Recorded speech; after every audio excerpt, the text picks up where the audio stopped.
Like the reason why things don't go smooth is because there's a breach in communication. Military. Anytime there's a break in communication, everybody dies. Damn, that's true. Like number one, like we don't drink. I don't want to see that. I don't want to hear about it. What happens if you do? Zero chance you could be here. Hey guys, what's going on? It's Andy. I'm here today with Romero Capital Corp. These guys are crushing it. They're killing it in the game. And they're really young too. I love it. 35, 30 years old. And it's super important that whatever it is that you do, just crush it, kill it, be number one in the space. So we came up with some questions, and I love this right now. I was talking to Daniel. Daniel's like 10 questions, right, that he would say, let's ask me, and most importantly, let's all rip on together on like how you guys run your company, your culture, how you guys scale, how we do it. And if you just listen, man, if you make it through all 10 of these questions, number one, I want you to ask yourself this question. I want you to listen to the way that we answer it. And I promise you when it's done, there's going to be so much value. This is a complete value-added video. It's not a podcast. It's not an interview. It's literally an education, right? So like grab a pen, grab a piece of paper, and get ready to grow. So Javier, I appreciate you. Javier owns the company. Daniel started with them day one from the ground up. And here we are, you know what, 8 years later? 8 years later. 8 years later. And so Daniel, why don't you seem like the more analytical one. Yeah, right? so. Like me and you seem like more of like the Wildcats, and Daniel's like got it all structured. Yeah. So my first question is, just because we're building a team now, and I see how you have your team in the building, my first question was, what is the process of analyzing, or I guess looking at people's weaknesses, even yourself, even your own, and how do you nip that in the bud, or what does that process look like for you to see their weaknesses, and then? Well, okay, so number one, I'm going to tell you this, so I can make sure that they're weaknesses that I'm okay with, right? There's some weaknesses that I'm not okay with, right? So step one would be, how do we hire people? Wouldn't you agree? Right? So how you hire people is how you get your culture, how you get your build. So literally you got to write down right now. You only want to be around people who are Elliott. That's me. I'm Elliott. You're Romero. So I'm Elliott. So if I'm going to hire someone in, they must have Elliott alignment. They must have Elliott core values. They must have Elliott standards. I don't care about skill yet. Okay. I'm not watching you sell. I'm not watching you close. I want to know your heart. Okay. So like if I showed you my core values right now, right? Just watch this. Daniel, I have 21 core values. Okay. A lot of companies only have 5. I have 21. Okay. Would you do me a favor? Would you circle any of these that you don't believe in? Watch. I'm going to do it. All right, Daniel. Number 1 through 21. There's 21 here. You didn't circle any, so you say you believe in all of them. 1 through 21. I want you to label which one's number 1 all the way to which one's number 21 with what's most important to you. Daniel, number 1, core value. What does that mean to you? What does take responsibility? What does that mean to you? I ain't got to say nothing. And Daniel, well, this is what responsibility means to me. Okay, cool.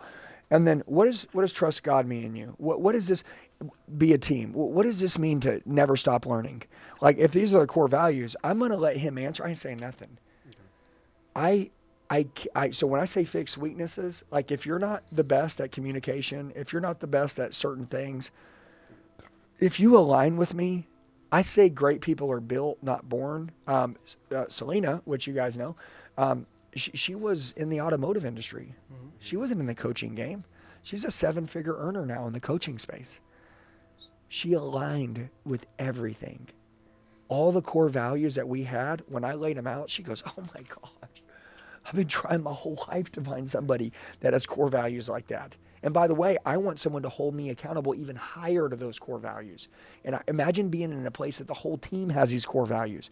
So we never let someone come in. So when you say weakness, the weakness couldn't be like they don't believe in one of these things, because they would never make it into my company without believing in my core values. Okay? So everything else is figure outable outside of that. Does that mean, you want to ask something, but go ahead. Yeah, I was asking because I have we actually had a case recently. It's a gentleman. He posted a story that he should not have posted on social media, and it's something that doesn't align with us. And he's supposed to be starting next month. Well, so number one, people don't know what they don't know. Okay, a lot of companies don't really vet social media. They don't check it out. When you go to work for a place, they don't say, hey, your social media, right? Like if you post about politics and stuff like that, like we're not okay with that. Like they haven't set a standard for how social media ties to work, but you having high standards, honestly, like maybe he didn't know that I told him. that would upset you. You know what I'm saying? Okay. And maybe it wouldn't have upset his last employer. Yeah. And so when you tell him, I always say this, like, look, like leaders only need to be told once. Yeah. Like, how do I know if you're a leader? I'll tell you one time. That's it. I just got to tell you one time. I mean, listen, and I'm not saying you're going to be perfect, but I need to tell you once. Don't post something on social media that would jeopardize the team. So we have this saying in our company, if I do this thing, will this be good for my team? If you don't go to the gym this morning, is that good for your team? No. So you better go. I did. Okay, yeah, but that's the deal, so you better go. And our whole team, like this morning, I had a huge meeting. I've got 50 guys in the room. I say, hey, who didn't go to the gym? Raise your hand. And there was only one person that raised their hand, okay? Everyone goes to the gym in the morning because they know we get in the flow state. We get into the gym early. Endorphins, oxytocin, serotonin, dopamine, those things, those biological rewards, those chemicals get released in the gym in the morning, and we get to have those chemicals running through our body all day long on the phones, talking to people. We're on fire, we're infectious, we're magnetic because of that gym, because we're communicating with people. So like if you don't work out in the afternoon, you work out in the morning before we speak all day. Not only because it's better, but because it helps you with your speaking. Like it helps you with with your flow state. Do you do that every day? Like, do you have like a certain amount of times that they have to work out a week? No, just Monday through Friday. Okay. My team, look, everybody works 7 days a week. Yeah. They only need to come into the office Monday through Friday from 8:15 to 5:30. I mean, they're their own bosses. They're their own schedules. I mean, we're all Elliott, but they're adults. I tell them, I'm like, dude, I'm not your babysitter. Like, I don't want to babysit you. I don't want to micromanage you. You're an adult, right? Mm-hmm. Good, act like one.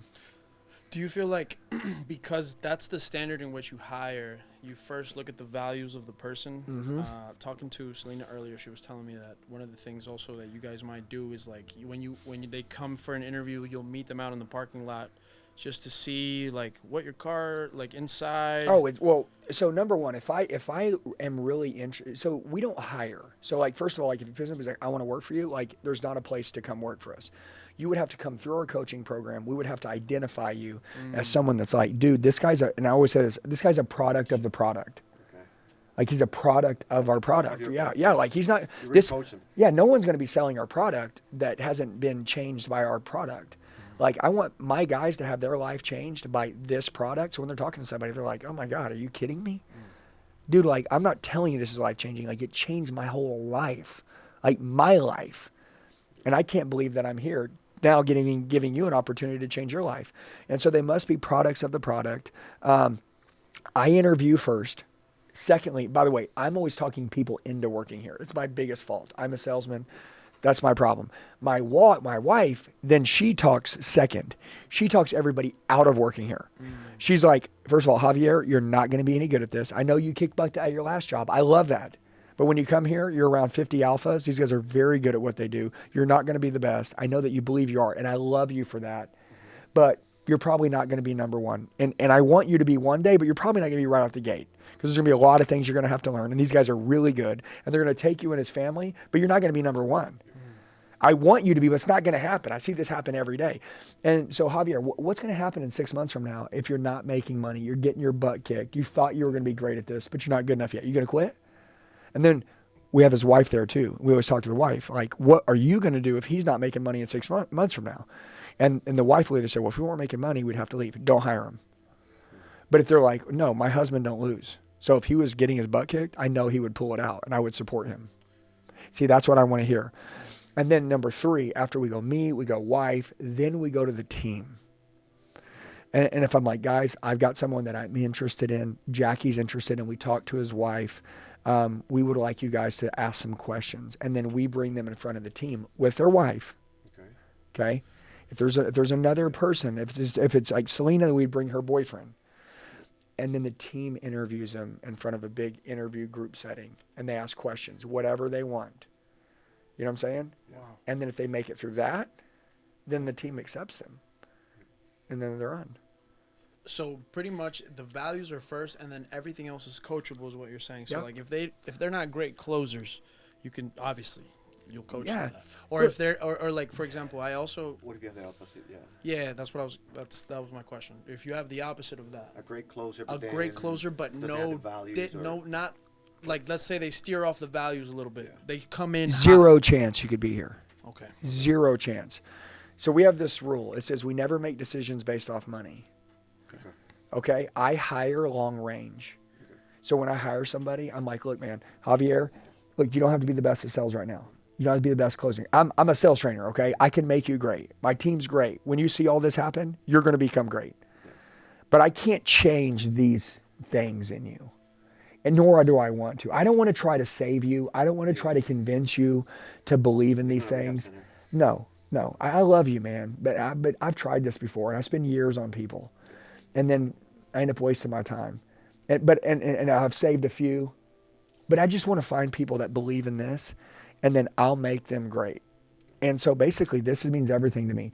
So this high ticket closer crap and all this stuff that people, I don't care about none of that. That's all garbage.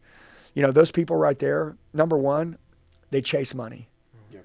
Okay? Now listen, I want people to chase money, but I want people to also chase purpose. Purpose comes before money. And most people will never understand this, and the people can't understand this. So here's what happens. If people come to work for you for money, and they're like, Javier, I'll leave my job and come work for you so I can make more money. Basically, they're leaving someone else for money. They're going to leave you one day for money. Okay, they're trained off money. So if you were to come to me and you're like, man, listen, how much money can I make? I'll say, number one, that's irrelevant. 90% of my company, every one of them came here in the early days, not knowing, just like you, not knowing what they were going to get paid, if they were going to get paid anything, but they believed in the movement. They believed in the mission. They knew we were underdogs. They knew our goal was to take down Goliaths. They knew that we were going to be territory takers. They knew that we had something going on in here that they wanted to be a part of, and that was enough for them. And so when you come in here saying, how much money can I make? I mean, listen, I want you to make really good money, but if that's what you're here for, I'm not interested. And like, I have to clip that right out the gate, because number one, what if they don't get good up to speed fast enough? If it's about money, they'll quit. And then if it is about money, eventually, number one, I've hired them and I've trained them that money's super important. So when someone offers them more money, they'll literally give up, and they'll give up integrity, core values. They'll give up all this stuff for money because they think money is success, when money is nothing. Money is a byproduct of who you become. And so we're all into building our team. And by the way, let's say, Javier, like, you know, let's say you're the boss, right? And you're the owner. And they come in, these people that we hire, and they really love you, but they don't love your team. They're out. Okay, most people don't do this, okay? And I want you to understand this.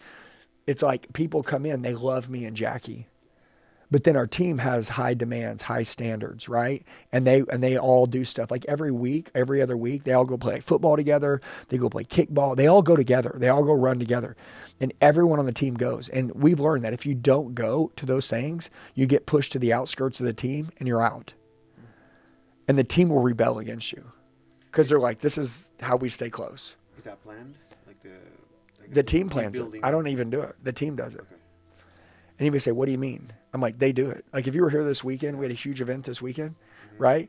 I mean, my team plans everything. We don't do nothing. And they're not event planners. They just communicate so well together. They're like close. They're like blood brothers. Yeah, And 'cause they're the sisters. same core values, right? Yep. Which you made sure that they had before they came in. Yep. And so it all comes back to that. And so if somebody came in here, right, they would have to trick me. They'd have to trick my wife, and they would have to trick their own family, and they'd have to trick the whole team. Yeah, you're dealing with the Yeah, best. it's a lot, You're yeah. dealing with the best at tricking. Yeah, to get in here, Yeah. to not keep your values. Yeah. Like number one, like we don't drink, Yeah. right? If you do have a drink, you have a drink at home. You have a drink off social media. Okay, like I don't want to see that. I don't want to hear about it. I don't want anyone to hear about it. We don't drink What at happens if you do? events. You're out. All right. Yeah, you're out. You're gone. By the way, but it's not because it's wrong. It's because we just don't do that. Yeah, Like listen. So I quit cussing, right? And I cussed like crazy for a long time. It was one of my last weak things that I had. And it was just an undisciplined. And I was like, all right, we're done. It's gone. And so once I made the decision, we're done. If I want to go and I have a drink with my wife at home, and it was just me and her, and we were laughing, having a good time, having a drink, it's just me and her. No one knows about it. It doesn't harm anyone. Correct. Okay? I'm not a bad influence. I'm not putting it on social media. I'm not getting out there. And we don't do that. But if I did it and I did it at home, I'm okay with that. Like, I'm not harming anybody else, right? When you go out and, we're having fun, or you're at an event, right? Because we're always at different events, and everyone's always drinking. Yeah. And imagine one of my guys, drinking with the customer, like, oh, yeah, let's have a drink. Let's have a good time, because that happens. Oh, dude, that don't happen with us. Like, dude, we are the freaking example. We are the ones that are telling them, like, dude, this is a standard thing. This is the next level thing. Like, that is not good. That's toxic for your body. You don't need that, dude. You're going to wake up sharp tomorrow, hit the gym, be ready to take over the world, start your new business, hire your new team, go to the next level, be better to your wife. Like, dude, you don't need that junk, right? Like, have the discipline to say no. That ain't a part of your 2-year plan, And so, like, we can't do the opposite. So, anyways, I just want to say that these people, when they come to work here, in the beginning, we kind of have a conversation about this, and it's very clear, like, what's okay, what's not okay, and we tell them, like, we don't want to tell you how to live, we don't want to tell you what to do, okay? All right, look, if you hear any of this and you're like, oh man, guess what? This isn't right for you, and we love you, and I want you to keep coaching with us, and I want to keep changing your life, but you can't work here, And I love you. It doesn't change anything, and I don't look down on these people. I don't look. I used to be the worst cusser in the world, right? But I don't cuss anymore, and I got a lot of friends, and they all cuss. I don't care. It doesn't bother me. I don't judge them. I'm good. I just don't want to do it no more. And so, like, when you work in this company, like, I don't want to be a bad stepping stone for somebody to start a bad habit because they see me doing it. And honestly, why I quit cussing, I had a lot of people tell me, they go, dude, the reason why I cuss is because, like, you cuss. Yeah. And I'm like, oh, yeah, okay. Because I had people tell me, man, I would love for my kids to listen to your message, but, like, you just cuss too much. And then they were like, hey, man, I had a lot of people. Ed Milet told me, he's like, dude, you're fishing with a net with a hole in it. He's like, and you're catching a lot of fish, but you're missing a lot of fish because they're swimming right through your net. And, dude, it's just like stupid, dude. Just stop cussing. Yeah, kind of like attitude reflects leadership. Yeah. So, anyways, anything that could harm another person, I just don't want to be a part of it. I never had a leader my whole life until I was probably about 40 years old. So, like, that was one of my questions. It was, I never had one. My wife was a good leader. Mm-hmm. My wife's been my leader, but, like, no one's been a good leader. So, basically, I always say this, like, if you know what losing is, right, just reverse it and you'll have winning, right? And so, like, I just took, like, all the bad things that I did and that everyone else did around me, and I just reversed all of it, and we built the Elliott Group. Gotcha. And, like, it works. One of the things that you mentioned earlier that I kind of want to ask you about is you said you wasted years on people. You mentioned, you brought them in, you try to coach them, try to make them do the right thing, but you wasted years. Yep. And now you don't. So what does that look like for you? How do you identify when it's time to cut? I mean, this is a question for all the entrepreneurs because sometimes we hold on. This is so important to people for longer than we have to, and it hurts. Yeah. So let me tell you this. This is the biggest problem of an entrepreneur. We believe we can fix everybody. Yeah. I used to think that way. I still do. Yeah. And listen, I want to tell you something. It's not a bad thing. Okay? The problem is that when you bring someone like that you think that you can fix into something really special that you've really taken a lot of pride in, your team looks at you like, why would you bring that guy in here? And I'm not saying that you have to be perfect. I'm saying if you don't fit the standards of the core values of the company, and I was to bring you in and say, yeah, guys, listen, this guy's a great closer, guys. Listen to me. This guy can close better than anybody in this company. He's just got a drinking problem, right? And so, like, we need to figure out how to help him stop drinking. Well, there's this old saying. It says, when you see a problem and you don't fix it, then you become the problem. And I have done such a good job being such a good leader to my company. If I brought someone in, that problem would quickly turn into I'm the problem. And that would flush everything I built down the toilet. It's your fault, right, at your company, right? That's the way I see it, right? Yeah, but my job as a leader is to fix problems when I see them, is to solve. But it doesn't mean I'm the problem. It's just my job to solve that problem. Exactly. But if I don't solve it, It is your problem. and I tolerate it, then I truly become the problem, because I tolerated it. Listen, you know who's the chokehold on growth on every company? The leader. The leader, yeah. Number one, most of the time they believe that this is thing or whatever, or these numbers are maxed out. And so it's like, guys, we should do this thing in marketing. Yeah, we tried that already. First thing happened. All right, leader's maxed out. He's done, dude. They already know the answers to everything. They already tried all these things. They're already going to tell you every reason why it won't work. You got to replace the leader. You have to. That guy's got to go. And every time you see that guy go and another hungry guy come in, numbers shoot up. Why? Because that guy was starving. Or somebody tolerates things they shouldn't tolerate. And by the way, we are reborn again Christians. We believe in having grace on people. Okay, so like I make mistakes every day. I want people to have the same grace on me when I make a mistake, and I need to have the same on them. But there's a difference between intentionally like hurting somebody and like making a mistake, you know. I tell people that all the time. Like it's not what you did that matters; it's your intention behind it, right? Facts. If you did it by mistake, yeah, even in relationships, like and within couples, It happens. My wife might do something, just she didn't know it would hurt, Yeah. and it doesn't matter. Yeah. And she could do something that really doesn't hurt, but she might do it out of spite, Mm-hmm. and that really bothers me, right? It's really triggering. It's like it's not what you did. That bothers It's me, malicious. It's your intention behind it. Yeah. It's malicious. It's not a mistake, right? Because if somebody makes a mistake and they find out that it hurt someone else, they're like, oh my God, like I never wanted anyone to get hurt because of this. I would never want that. But malicious is like revenge, get back, you know. Yeah. And that is the fastest way to literally annihilate your company and annihilate your team.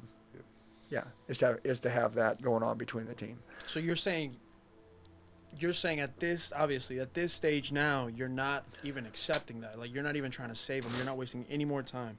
Well, But if you did, no one is in here. No one is in vetting here them. that is that way. Yeah, he's vetting them before they get. So it doesn't on even board. get It to Oh doesn't yeah, even our get to vet that system point. is so hard that like we don't have those problems. no, yeah, just the whole thing. Someone would just have to fly off the handle and go rogue, which Yeah, has happened. yeah. You know, I mean, listen, dude, I always say this, not everybody, people change, right? Look, this thing's exciting. I come to work for you, Javier. This is exciting. I love this new life. Oh my God, this is incredible. And then, 3 years down the road, guy changes back. Yeah. He was negative. He had all these issues. You changed his life. 3 years later, he self-sabotaged. I don't know. I had a guy, he worked for me. He started with me in the very beginning. After 4 years, one day he just, and What do you think? patterns and cycles. Life is patterns and cycles. This guy would pattern and cycle. He would always have to self-sabotage his life after, I don't know, some people don't think they deserve a good life. Yeah, I was gonna say that they don't Yeah. believe they're good enough. And I know to- that sounds to kind be where they of are. weird to believe, but It's hard, yeah. I feel like they feel alive. They feel more alive with pain than they do with happiness. Yeah. And so intentionally they will hurt someone just to draw attention to them and feel pain. It's like they'll burn their life down Just to. and they don't want to. Yeah. It emotionally destroys them. But they just have these patterns and they just have to do you think that bomb happens? everything. It's just a sickness some people have. And, honestly, dude, you just got to get close to God, man. When you're close to God, you don't think that way. When you have a relationship, not religion, when you have a relationship with me with Jesus, like I don't think like that. It sounds kind of crazy, but like I go into the gym, I listen to Christian music, I'll listen to Hillsong United. I'll be lifting heavy weights, going psycho. And if you were to come up to me, you're like, dude, what is he listening to? No, they do have some bangers. Yeah, but like I'm listening to like Christian music. Like I love it. Like I love it, man. Especially now, like I've really matured. I always say this, if you really want to take your business and your life to the next level, you got to mature. And I think that, 2024 is my year of maturity. Yeah. How important? Well, you said it's very important. God to you, like when you said, I saw trust God. on Number the one. values. One of the values, number yeah. Yeah, number what one. does that mean to you? It means that, well, first of all, I wouldn't be here without God. I shouldn't be here. Okay. This shouldn't happen. Okay. Like, number one, I should be dead. I should probably be in prison. I probably should not have my wife. I probably shouldn't have my kids. I probably shouldn't have any of these things. I shouldn't have the loyalty of my team. I was not a good person. But because of grace, I've literally been forgiven so many times. And I knew that, like, why I'm here is because I'm made for something. I'm like, we had to go through this stuff to help other people get out of this. I always say, whatever you can overcome, you're immensely qualified to help someone else overcome it. And I've just been through hell. And since I've been through hell, like, I look into people and I'm like, dude, I like know what this guy's going through. And I don't want them to go through it. I don't want them to go through what we went through. I don't want them I don't want them to go in these shoes. And so, like, my goal is that, like, I want to do God's work. And also God opens doors humans can't close. I've had a lot of things that I've done before and they didn't work out long term. But this thing that I'm doing now, it's like ministry and it's like on earth. It's, it becomes more clear every day. Sometimes in the beginning, I was like, I just don't want to go back in the car business. That was like 21 years in the car business. And so, like, I thought, like, oh, this is my way out. Like, I don't have to go back in the car business because not that anything's wrong with the car business. I just had a lot of bad leaders. I had a lot of crap. It's just like an ex, right? Like, I just needed to move past it, right? And then I found this, and then I was never on social media. And then I found social media, and then I found, like, all these things. And I feel like God is building these leaders. You know what I've done? I've always taken the calling. When I feel that urge, that Holy Spirit, like do it, do it, do it, do it.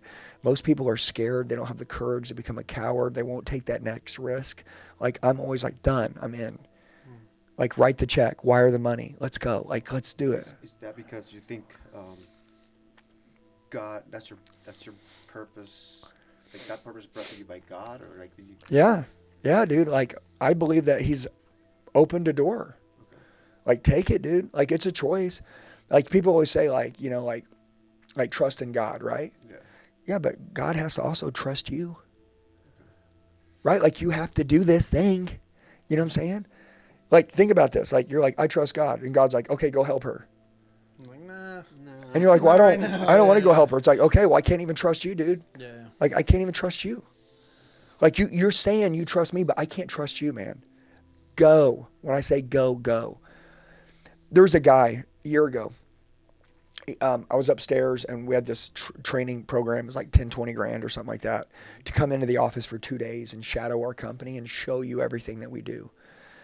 And this guy was up there, and I remember looking at him in the eyes, and he didn't raise his hand to buy it or anything, right? But a lot of other people, we had like 15 envelopes for this package that we were going to do. And everybody took one, and there was like 40 people in the room. 15 of them grabbed them, and this guy didn't grab one, right? And I remember looking at his eyes. Well, then the guy goes back downstairs, right? The vent starts going on. He sits down next to his wife, and his chest feels real heavy. And he's like, dude, I told he told his wife, he's like, I feel like I need to go back up there. Like, I feel like I need to go buy that thing. She's like, what do you mean? He's like, my chest is really heavy. Like, I don't know. Like, I don't even understand why I would want to need that. But I feel like I need that. Like, I feel like something's telling me to go back up there. Right? Long story short, his wife's like, if that's what you feel, go. Like, go. Like, go get up there. Like, cause a racket. Tell them to make one more for you. Like, go do it. And anyways, long story short, he came up. Their marriage was struggling. Their life was struggling. Everything was, he didn't need to come and learn some business. Yeah. He needed to change his life. And he came back up there with us. Long story short, got in the package, came to the deal. That guy, 20x his income since last year. His marriage is on fire. He's a better daddy. He's in great shape.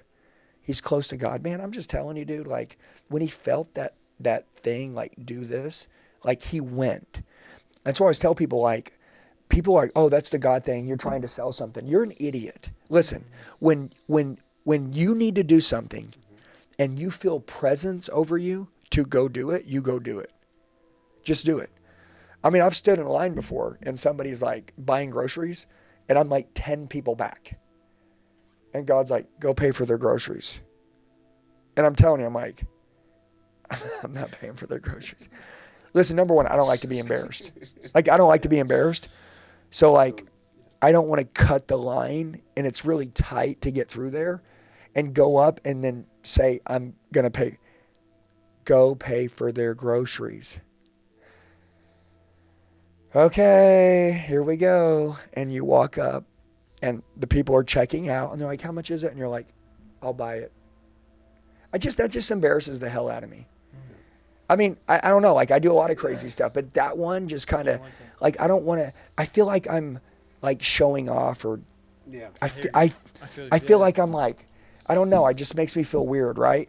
And the lady's like, no. What do you mean, no? And I'm like, no, I'm buying it. And I'm like, I'm sorry. I don't know. I need to pay for her groceries. Yeah. And the lady's like, he's not paying for my groceries. And I'm like, ma'am, take my card. Can you please just pay for these groceries? And by the way, I got all these people looking at me, right? They're like, okay. And this lady doesn't want me to pay for her groceries. And I understand how she feels. One time I went through a McDonald's drive-thru, and I remember, you know, how people like buy people's coffee. Yeah. I pull up to the window, and this lady's like, oh, it's already paid for. Here's your coffee. And I'm like, what do you mean? She's like, the guy in front of you paid for it. And I'm like, I'll pay for my own coffee. And she's like, you can't. You already paid. It's already paid for. I'm like, I'll pay for the next one. I'm like, dude. And I remember I was having a bad day too. And it changed my mood. And I was like, all right, buy the person's meal behind me. And it made this like string of generosity start in me. And I went home, I told my wife, I said, this guy paid for my coffee, changed my whole day. I don't know why God told me to go pay for that lady's groceries. Clearly the lady didn't need the money. Because if she was broke, she would have been like, oh, thank God. I didn't know how I was going to get this. No, dude, she wouldn't let me pay. But maybe she just needed some good. Maybe God's like, dude, she just needs someone to be good to her. Maybe someone was bad to her. Maybe someone, you know, maybe she's not believing in people right now. Maybe there's some people counting on her. Does that make sense? Mm-hmm. One of my questions was going to be, what is the strategy that you have to overcome prolonged tough times? So, you know, like, I know that because of your habits and what you do, you usually have great days. There's times in business when you have some difficulty. Usually, what do you feel? Is it God? Is it a combination of habits, culture? Well, number one, there's always going to be ups and downs, right, in any industry. But the biggest thing that I learned is when there's tough times, especially when they're going with someone else, right? If it was just on me, then that's an opportunity for me to to see if everything that I've practiced, like I really am, right? Like that's a good opportunity. But if it happens with my team or with my wife, dude, I'm telling you, man, I'd kind of pray for suffering, dude. I'm going to tell you why, because that's when I really get close to people. Look, everyone on my team, when we were cashing checks and, you know, clanging and banging and having fun and doing all that stuff and traveling the world, those memories were great. But when we got the closest was whenever we went through something really hard together. And that trust that we could go through something hard and make it through the other side, which most people don't, that was what grew our company. And I'm telling you, in the beginning, there was a whole lot of that. And so that's why my core group of guys in the Elliott group, about 20 or 25 of us, are really, really close. Because we have just been through hell and back together. And nobody ever left. Nobody ever parted ways. Everybody always leaned into each other. So if I wanted to get close to you, I could say, well, God, help us make a bunch of money together. Well, that would be exciting. But really, if something bad happened, that's when you know. And me and you could suffer through it together, and you saw that I showed up for you in that bad time, then you're like, all right, dude, this is one of the real ones. So relying on your team. Yeah. Yeah, like, dude, anytime that there's bad times or suffering going on, that's where all these core values matter. I see that family is very important to you guys, and there's actually a few married couples that work here together. They're dangerous. How do you manage that? Some people will call it work-life balance, but how do you manage to spend time with the family while still producing at the level at the rate that you're producing? Well, I think there's two things. I think one, you asked, like, we have like married couples that work here together that both sell, that both like are coaches. Everybody told us in the beginning, don't get close to your people. How many times you heard that? Yeah, like, dude, you got to be careful how close you get to your people. You got to be careful, man. You can't get too close to your people. You can't tell your people everything. Be careful what you tell your people. You can't be too transparent with your team. You got to put space between you and your team. You can't lead them if you get too close to them. They won't respect you if you get too close to them. You know what I mean? Dude, The opposite. Yeah. I'm used to the military, right? So like you could be a sergeant and have a corporal or a lance corporal next to you. You go out, you drink, but when it's time to work, it's work.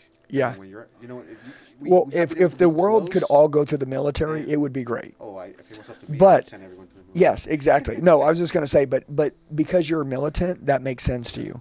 But the world, it doesn't operate that way. Yeah. I know. Dude, most bosses, you know what the first thing they're told? Listen to me. You don't hang out with your employees. No, like, that's the deal. Well, yeah. So how do you build a culture? How do you build an environment? How do you teach them how to live life? How do you teach them how to handle, life experiences? I don't want to just be their mentor at work. I want to be their mentor at home also. If I want them to have a great marriage, right? I want them to see how I have my marriage. I want them to see how I operate with my kids. I want them to see that when I come to work, I get 500%. When I go home, I get 500%. I want them to see work-life balance. There's no balance.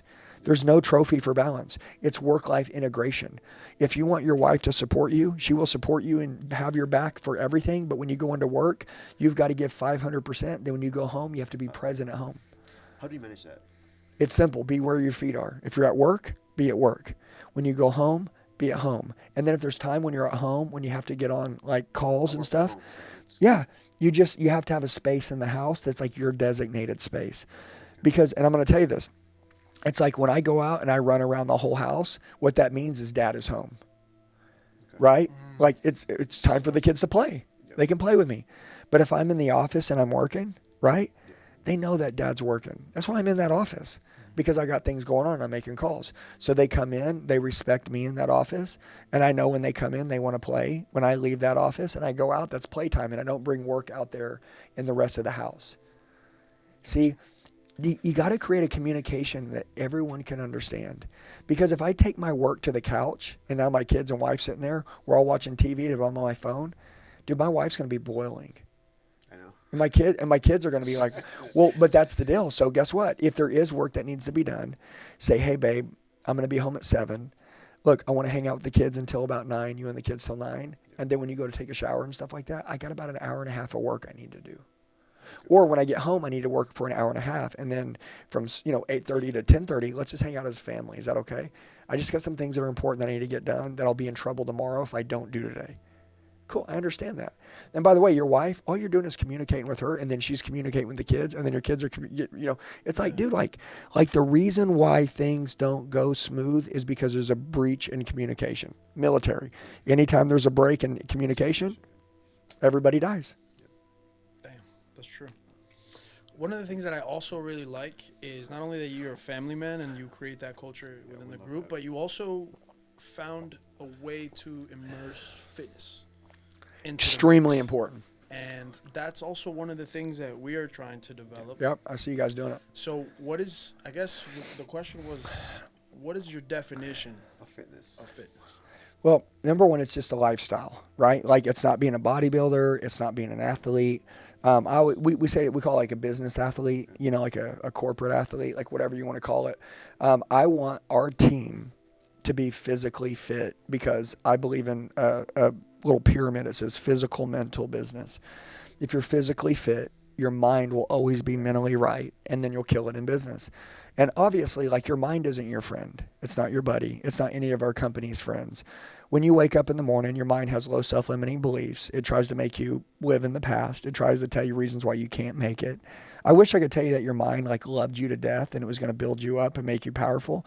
But dude, your mind sometimes, there's a thing called the amygdala that everybody has in their body. And the amygdala tells you like lies and fake stories about like why you shouldn't do this. Why, like, does that make sense? Mm-hmm. It's, not to me. I What? actually think my mind helped me a lot. We actually had a conversation. Well, was it like but 3 years watch. ago? But let's back up. Have you ever been out of shape in your life? No. Okay. No, I'm never out of shape. No. Okay, but see, working out for a month or but so, but yeah. Point proved. Yeah, I guess you're right. See? Okay. Have you ever been out of shape? issue, right? Same Yeah. thing. Okay. Same thing. Maybe I mean just every now and then you'll stop working out for Yes. like Can I couple ask you a weeks, but- question on those? I want you to go to those couple weeks. Oh, I hated my life. I had to come back to work. See? Yeah. See that guy? Yeah, See, change your you mind just said, I quick hate my too. life. And so what that means is your mind, when you're not taking care of yourself, you're not very good to you. Yeah. You're not very good to you. And It's so, annoying. yeah, so like I've learned that my team needs to have the highest level of certainty, the highest level of confidence, the highest level of belief. I need them to really know that, man, they have a lot of value.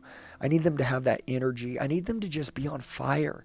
Just on fire, man, for life. And I can't make them on fire unless they're taking care of themselves and their You believe in physiology yourself. and their body. Yeah. So I was saying people's minds aren't their friend. And what I meant was people that aren't Don't, taking care right. of themselves, their mind literally turns on them and it will start being very bad to them. So the only way that I've learned to beat it is to make everybody exercise. When people come to work for me, they sign a mental toughness waiver. And it says like, I'm going to push you. Does that make sense? Mm-hmm. Yeah. And by the way, like, Strong. so like you guys have a employee package, right? Yeah. You know, or 1099 self-contractor package, right? Mine says mental toughness waiver. It's like Andy Elliott is going to push you. And like, you're okay with that. Like you are aware coming on that I'm going to push you. And, you know, and like, if that bothers you, like you don't sign, like you don't come work here. It's not for you. Does that make sense? Yeah, yeah. I didn't even think about that. How did you know that happened if you don't take care of your body?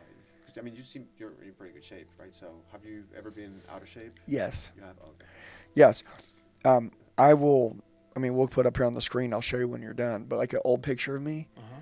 and then a picture of me when I started getting in shape. My wife walked up to me one day, reached over, grabbed my love handle, and I was in my 30s, and she was like, "Dude, you're getting so comfortable." Yeah. Damn. And dude, I remember it was like spiders crawling on my back. I just wanted to punch her in the face.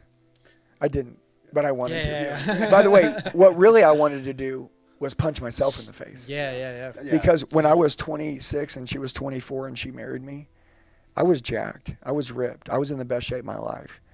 And then 3 kids later, you know, working from 7 in the morning till 11 at night, I let myself go.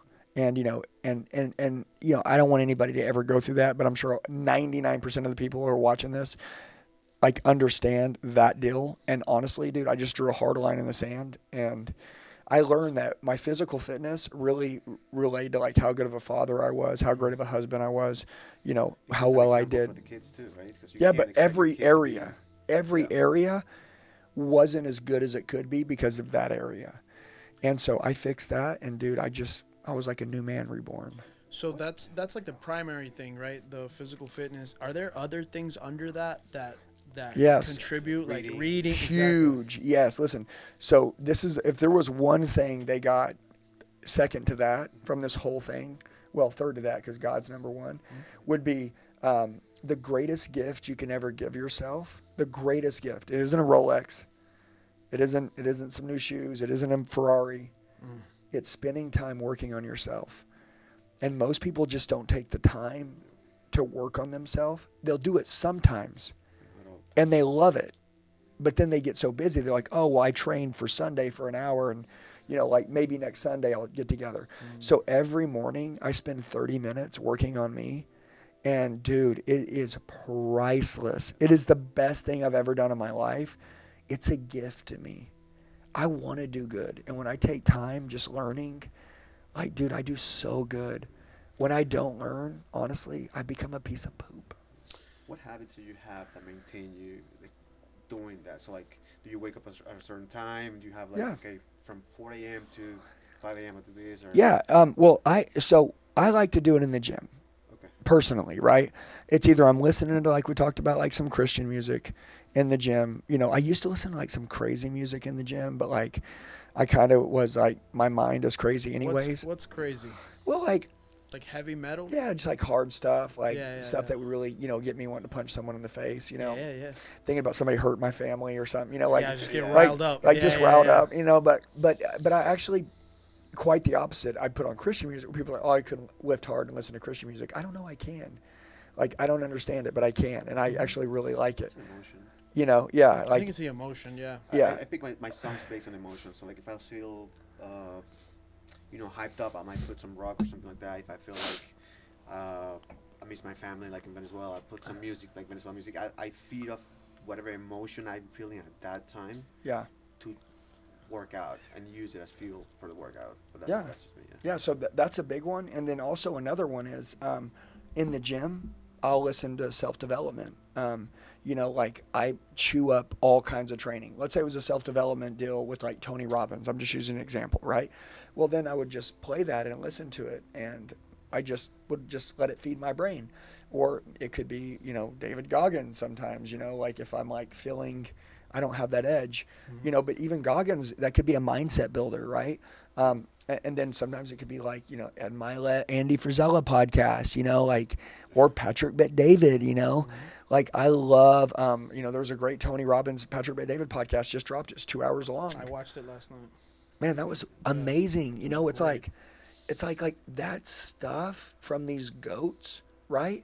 Like number one, it just affirms that like if we're on the right track, what we're doing, how are we thinking? It maybe challenges some things that we're doing. And that's what I mean by the gift of giving. And I have a lot of training programs that I'll buy and I'll just chew them up. You know what I'm saying? It could be a book. David Goggins wrote a book, Never Finished. That was a really good book. I'll listen to 1.5 on Audible and I'll let that thing run. And, just it's awesome. Do you listen to it multiple times? I noticed that you said to you Yeah. on the coaching. You don't Yeah. have to read. You don't have to read multiple books. Just get Yeah. one, and create in 500 your times. head. Yeah, find a good one, man. I honestly have a ton of books at home. I make it through about a quarter of each one of them because I get into them and I chew them up. And unless they really hit me hard, my ADD just kind of takes over me. And I don't know, it just I'll miss it. So especially the books like Tim Grover's book, Relentless, was a really good book. I love that book. Tim Grover, the trainer, yeah. Michael Jordan's trainer. Yep, he's a good buddy of mine. Yeah, and but his book Relentless was a game changer for me. There's also the one that he was. There's Closers. Winning. Yeah. Yeah, Winning was good. Mm-hmm. Yeah, I mean I've read them all. So good. But I'll chew up like a half a book or a quarter of a book, and then I'll get off it. But some of them, I have to go back to.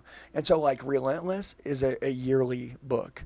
Like every book, it's like, what did it mean, last year? What does it mean this year? And by the way, the weird thing is that even though that I read it last year, when I read it again this year, it's like I didn't even ever read it.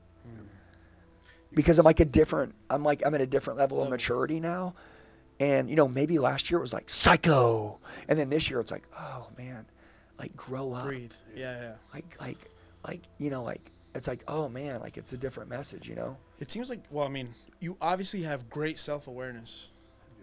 Is there a way to develop that for people that don't, for entrepreneurs, it's very important to have self-awareness because you have to know where you're lacking and where you're Yes. good at, right? So is there a way to develop that? How did you, do you 100%. 100%. By the way, self-assessment is what winners do all day long. So you said self-awareness. Self-assessment is what winners do all day long. There's 2 rules to business that I tell everybody. Rule number 1, don't ever let anybody else know your business better than you. Okay. Period. Like, it's that simple. Whatever you do, don't let anyone else know it better than you. You spend all the days of your life figuring that out. That's what we do with coaching. I got it dialed to the T. Rule number 2, try to figure out how to kick your own ass every day. If someone was going to come and take you out, I'm going to take out Romero Capital Corp. I'm coming for you, bro. And I'm going to open up across the street. Try. What would be the cracks in your castle? What is it that you guys aren't the best at right now? Like is it is it production? Is it follow up? Is it the customer journey once they're on with you? But there's always a hole somewhere, right? Mm-hmm. And in those holes, that's where someone would come take you out, right? If they figured out your hole, that's where they would come in. They would roll the Trojan horse in on that hole. I mean, it's like the Trojan horse. Yeah. Troy B, they rolled in a trick, and they got him, because they accepted the gift.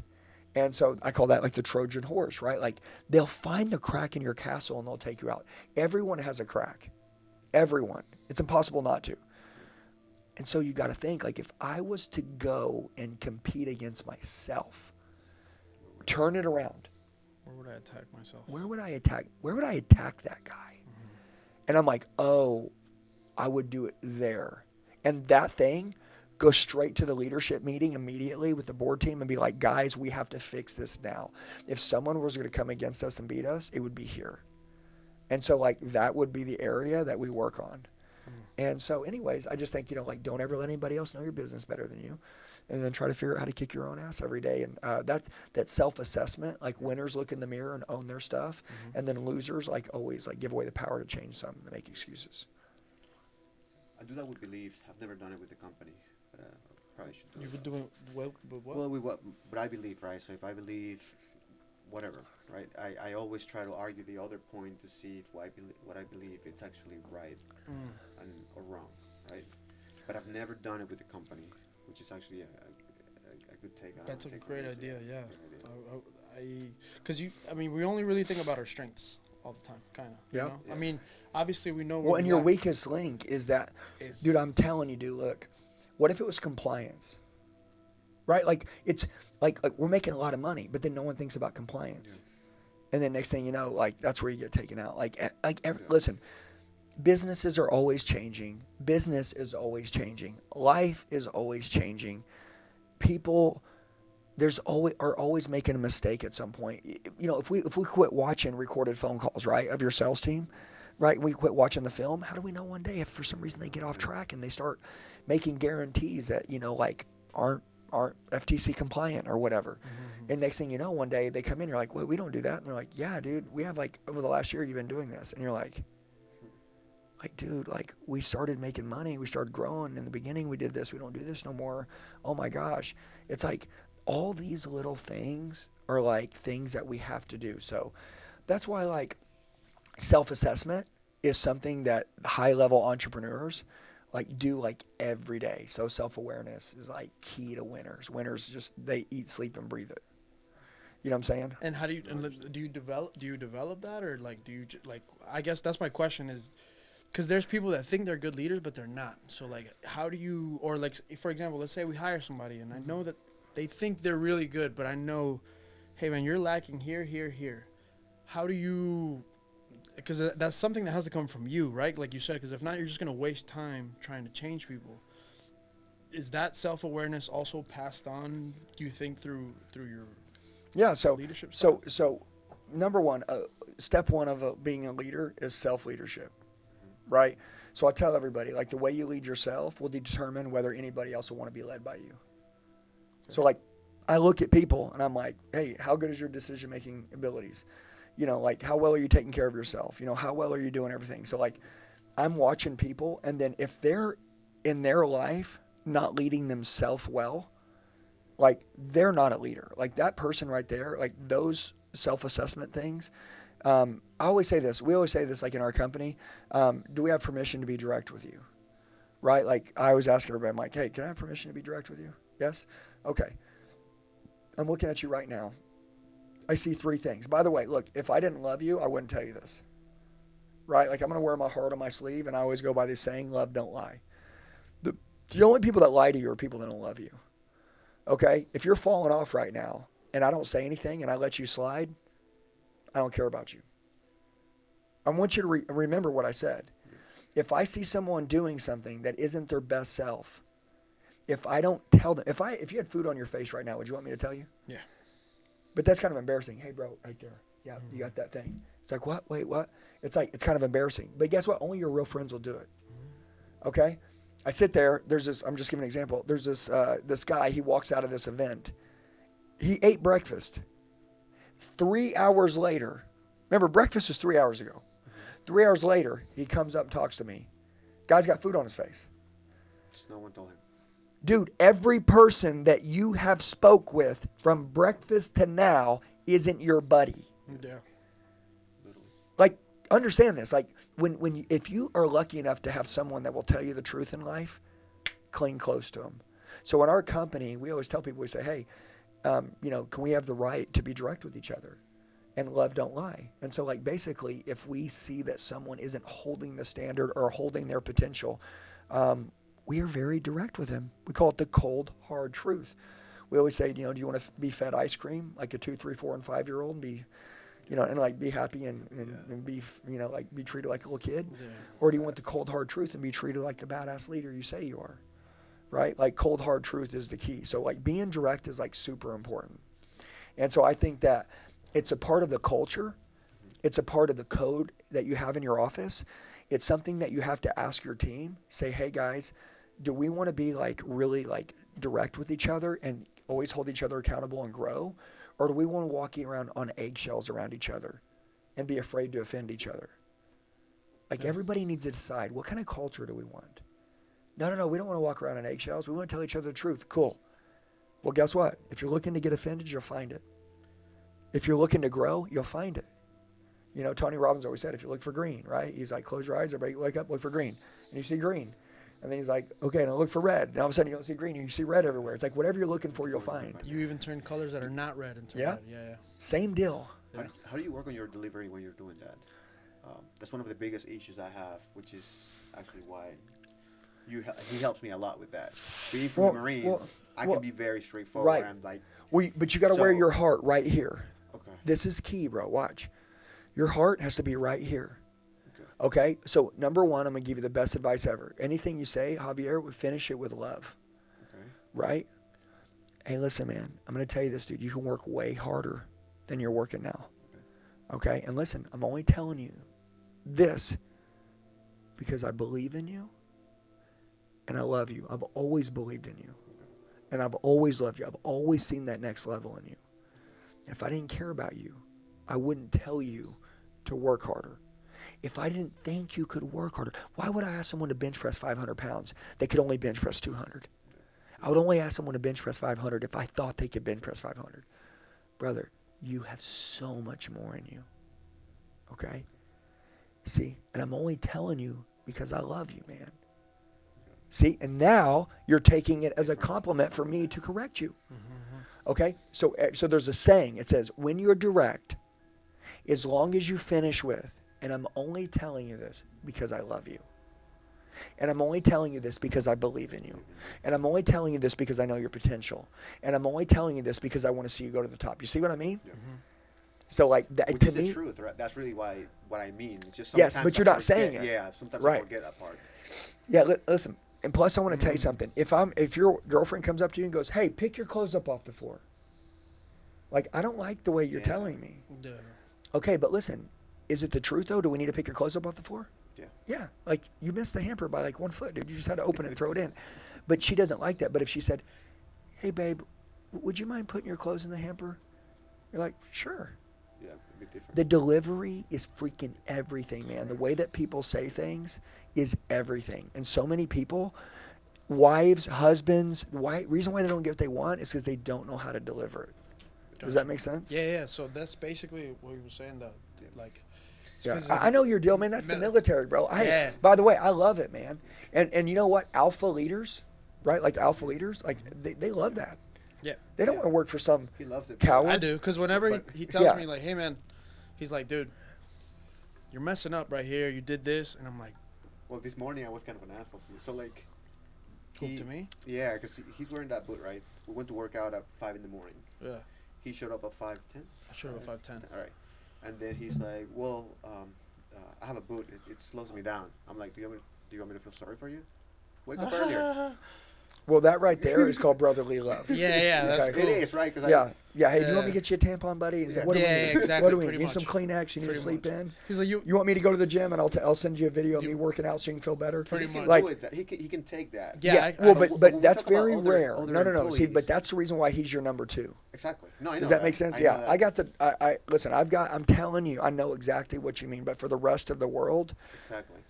you can't. In the beginning, you can't talk to them like that. But when you have these standards and these core values, and when you bring people on in your company, and you say, "Hey, do you want me to give you the cold hard truth, right? Like when you're here, or do you want me to feed you ice cream and make you feel good?" So that's my approach, not the ice cream and feel good. Yeah, but you need to say that. No, so basically that's what I do. So he tells me, hey, this, And then you deliver and then I it go, hey, like that. guys, basically there's areas of opportunity here. Yeah.